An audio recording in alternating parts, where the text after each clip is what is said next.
How do you view China in your national security role? Our relationship with China is one that is complex. Given how closely our economies are linked, there are a number of challenges and threats that need to be navigated with respect to China, some of which have come up most recently with this very serious cyber exploitation in Salt Typhoon and Volt Typhoon that seemingly took us by surprise, and the compromising of our major telecom companies and an area of significant and great concern. So some of your past statements that are relevant to China are concerning because I don't think it fully appreciates China's perspective towards the United States. For example, with regard to TikTok. Your past statements have essentially said that requiring domestic ownership of TikTok is a violation of civil liberties, and the national security concerns are complete BS. Can you explain why you have this view on TikTok?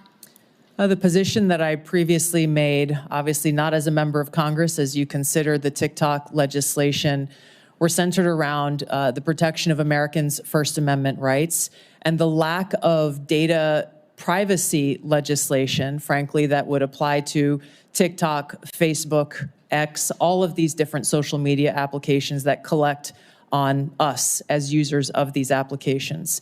There were other provisions within that legislation that granted very vague and grandiose authorities to the president on deciding which private companies are or are not a national security threat. So let's talk about China specifically, because this is where I want to make sure you understand what's at stake. We've had concerns over many years that when China owns infrastructure, it can manipulate that infrastructure. It can use it for spying. It could use it, turn it on or off. And you've actually addressed some of the most recent cyber attacks that we believe China had relevant participation.